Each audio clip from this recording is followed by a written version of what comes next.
ሰላም ሰላም ውዶችዬ እንዴት ናችሁልኝ? ደህና ናችሁ? ለመጀመሪያ ጊዜ በአማርኛ ቪዲዮ እየሰራሁ ነውና እስኪ ውዶችዬ አዲስ የሆናችሁ ላይክ ሰብስክራይብ አድርጉልኝ እና ይህን ቪዲዮ እስከ መጨረሻ ይዋት እና ያኔ የምግቢ እየሰራህ ነው ማለት ነው እና እስከ መጨረሻ ይዋት። አዲስ የሆናችሁ ለቻናሌ ሰብስክራይብ እያደረጋችሁ ቤተሰብ የሆናችሁ ደግሞ ኮመንት ላይክ አስተያየት እያደረጋችሁ ሀባይብና ዛሬ ያው ይሄን ድጃጅ አጥቤያለሁ አስተካክያለሁ። የኑ ቆራርጬ ማለት ነው።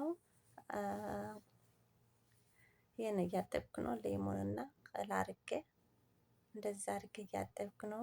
መግሉባ ልሰራ ነውና ዩቲዩብ ያው ብዙ ወር ሆኖኛል ቪዲዮ ሳልሰራ ስራ እየበዛብኝ ነው ውዶችዬ። እና እስኪ እየገባችሁ ላይክ አድርጉልኝ፣ ሰብስክራይብ አዲስ የሆናችሁም ሰብስክራይብ እያረጋችሁ ቤተሰብ ነው ውዶችዬ። እና አገዝ ደገፍ አድርጉኝ እያልኩ ነው እህታችሁ። እና እንዳርገን እየሰራን ነው። ያው ይሄን ቅመም ምናምን አስተካክያለሁ። ያው እነዚህ ባህራት ናቸው አስተካክዬ ያለውና እኔ ብዙ ስራ እሰራለሁ፣ ግን ያኔ እንደዚህ ለመቅረጹ ወይ ሰዓት የለኝም። እና ያው ዛሬ ራሱ ተገድጄ ነው ግዴታ ዩቲዩብ ብዙ ቀን ብዙ ወር ስላሳለፍኩ እና እንደዛ አድርጌ ቅመሙ አስገብቻለሁ ከድጃጁ ጋር ማለት ነው። ያው ሞግልባ ነው የምሰራው። እንግዲህ እነዚህ ያን አብዛኛው ምግብ ከተሰራ እንደዚህ ነው የሚበሉት፣ መግሉባ ነው እንጂ ሩዝ አብያድ ወይ ካብዛ ምናምን ብዙ አይሰራምና እና እንዳርጌ እያመስኩ ነው። እና ያው በጣም ምርጥ ስራ ነው። ያንም ምርጥ አድርጌ ነው የምሰራው ማለት ነው። አማርኛ እኮ ብዙ አይደለም፣ ግን ግዴታ ነው። ግማሽ ብትግርኛ ኮሬ አምሓርኛ ወደነኹ ማለት እዩ። ብዙሕ ይኽእል አምሓርኛ ባይዘወል እና ከምዚ ብለ ሓማም ስልነኹ ኣሕዋተይ ማዕረይ ከምዚ ብለ ሓማም መስኺ እዚ ሽንጉርቲ ማለት እዩ። እና ከምዚ ብለ ዝውን ፍርፍር ሮሚ ይኸትፍ ኣለኹ። እታ ጓንቲ ትፈልጣታ ይኽን ድፈለጥኽን ኮመንት ትፅሓፋለና ምን ትመስል ብእግረ መንገድኽን ማለት እዩ። እታ ጓንቲ ሲና መን ትመስል ኩሉ ግዜ ኣነ ካብ እደ የፈልያ እዛ ጓንቲ እዚኣ ያው መስታወሻ እያ ታስታውሰኒ ነገር እኒአዋ ማለት እዩ። እና ካብ እደ የፈልያ ጓንቲ እዚኣ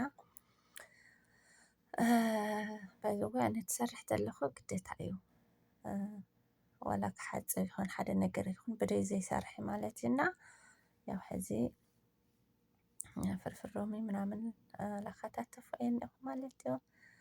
ኣሕዋተይ ማዕረይ እስካብ ትውዳእ እስካብ መጨረሻ ርአያታይ ብጣዕሚ ደስ በሃሊት ስራሕ እያ። ንኣሕዋተይ ማዕረይ እስካብ መጨረሻ ርአያታይ ማለት እዩ። እና ብዝብል ንኸታትፍ ኣለና። እታ ሰበይቲ ለይ ኣብ ጎነይ ኮይና በቃ የላ የላ ትብለና እዩ። ሻሂ ሒዛ እያ ከፍላና እንድም ከይቃርፃ እኳ የፈሪሐ እዩ ስለ ትርእየኒ ዳ ሓውዩ በራድ በላያ ከፍላና ያው እዚ ሓማም ሰየ እኒአኹ ማለት እዩ። ክሽነ እዚ እዚ ክሽነ ኢድ ሓማም ስለኹ ማለት እዩ። ኣብዚ ሩዝ ሓፃፂበ እኒአኹ ሕዚ ሩዝ ከእትዎ እየ። ባይዘወይ ብዙሕ ዓይነት እየ ሰሪሐ እኒአኹ። እዚ እውን ድጃጅ እዩ ሓማም የውፅየ እኒአኹ ማለት እዩ። ድጃጅ ኣብሲለ ካብ ግድርሲ ኣብ ዘይቲ ከብስሎ ማለት እዩ። ድጃጅ ምስ በሰለ ኣብ ዘይቲ እየ ድቃልቡ ድጠብሶ እንደገና። ሕዚ ዘይቲ እትየ እኒአኹ ድጃጁ ከምዚ ብልና ማለት እዩ። ኣብዚ ድማ ማይ ይገበሩ ኣለኹ እና ያው ከምዚ ብልና ኣሰራርሕና እኒአና። ሽንጉርቲ ገይረ እኒአኹ እዚ እና ያው ኣእትየ እኒአኹ እቲ እንታይ ስሙ ማለት እዩ። እና ባይዘወይ ብጣዕሚ ደስ ዝብለካ ኣሰራርሓ ዋላ ግዜ ሰዓታት ይወስድ እምበይ ቀሊል እዩ። ብዙሕ ይኹን ኣሰራርሓኡ ኣነ ስለ ዝለመድክዎ ያው ሕዚ ካብሳ ከምዚ ይወስድ ምክንያቱ እዚ ድንች ድበይኑ በድንጃ እዞም ክዳራት ብዘይት ላጥበስካ እዮም ዝግቡኡና። ያው ንእሽቶን ሰዓት ስራሕ ውስድ ከብለካ እዩ ግን ስደሎም ልኹ ብጣዕሚ ደስ ዝብለና ያው ኣውፅየኒ ኢኹ ከምዚ ገይረ ማለት እዩ ብጣዕሚ ደስ ትብል እቲ ምግቢ ትበልዕለካዮ ዋላ ይኹን ንምርኣይሲ ብጣዕሚ ብዓይንካ እዩ ደፅግበካ እና ከምዚ ብለ ኣውፅየኒ ኢኹ ማለት እዩ እንግዲህ ዳብ ምብላዕ እዩ ተለበል ይብሉ እዮም ንሳቶም ተቃሪበን ማለት እዩ ታይስም ስፍራ ገይረለን ተለበል ይብለዋን እየን ክበልዓ እና ኣነ እውን ኣብ ዘለቃ ቀረፅኩ እየ መፅለኽ ላኻልክላ ቀረፅኩ ኣብዚ እውን መልፉፍ ሰሪሐ ማለት እዩ ብጣዕሚ ደስ ዝብል ባይዘወይ ደራርዩ ነይሩ ጥራሕ ዘይኮነ ብዙሕ ስራሕ እየ ሰሪሐ ኣጋጣሚ ተን ሰባት ስለሌለ ምቅራፅ ሞቻስ እየ ነበር ያው ኣብዚ መልፉፍ እኒኦ ማለት እዩ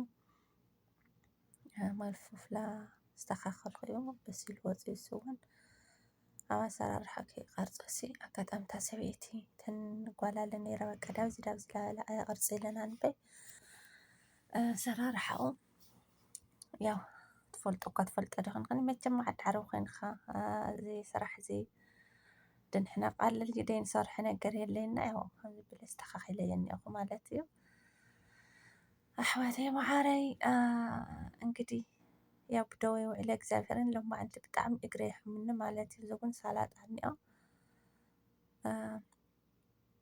ደው ኢለ ስለ ልውዓልሲ እግረይ በቃ ከለ ደቂሰሲ ብጣዕሚ ለሕመመኒ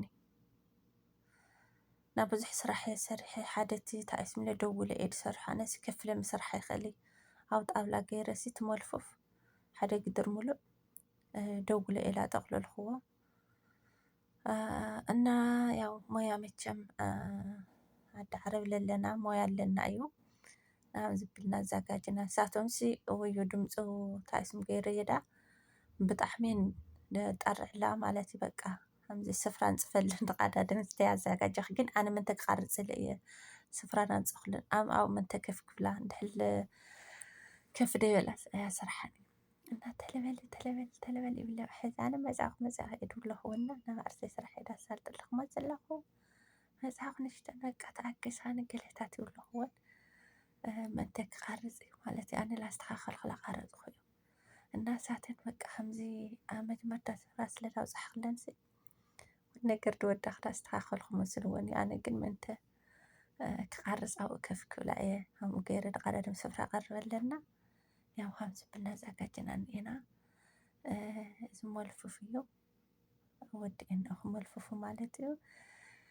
እንግዲህ ናብፅሐለን ኢና እዚ ሕዝታይ ከም ዝሰርሕሉ ክሳተን የርእለዋን ናብዚ ብለ ኣቀራሪብና እኒአና ማለት እዩ ብጣዕሚ ደስ ድብለካ ድማ ከመይ ድዩ ሓላፍነት ናይ ባዕልስኻ ተኮይኑሲ ከም ድሌትካ ስለ ትሰርሕ ኩሉ ነገር እዩ ዝሰልጠልካና ያው ብጣዕሚ ደስ ድብል እኳ ንእሽተን እግሪ ድኽም ኢልኒ እግዚኣብሔርን ሜዳ እግረይሲ በቃ ብጣዕሚ ናይ ዝደውድበልኩ ወይ ላቃፅሎን ኣለና ኣሰራርሓ ድማ ከምዚ ድብለክን ኣለኹ ኣብ ጣውላ ደው ኢለ እየ ዝሰርሖ እና ያው ከምዚ ኢልካ ትሰርሒ ትብላዕ ኣሎ ያው ድኻም ድለዎ ይመስሊ ድበላዕ ከፍ ኢሉ ድበልዕ ሰብ ንሕና ግን ያው ኣነ ንባዕልሰይሲ ብጣዕሚ ደኺሙኒ እግረይ ካል ነፍሰይ እኳ ደሕና እየ ግን እግረይ ብጣዕሚ ደኺሙኒ ብልዓፍያ ላበልክዎን ሕዚ ላቀማመጡ ላበፃፅሕና እዚ እውን ብርደንስ ገይረልኒ ክብላዕኒ ማለት እዩ እና ብጣዕሚ ደስ ዝብል ምግቢ እዩ ድማ ያትርፋለ ውድድ ኣቡሎን እየን እቲ ምግቢ ማለት እዩ እና ከምዚ ብለ እንግዲህ ላብፅሕ ክለኒ መፅኣኹ ክላበልክዎ ድምፀንሲ እስካብ ሕዚ ሓንቲ በቃ እታ ስሞይሲ ክንደይ ግዜ እየ ዝፅውዕ ለኣ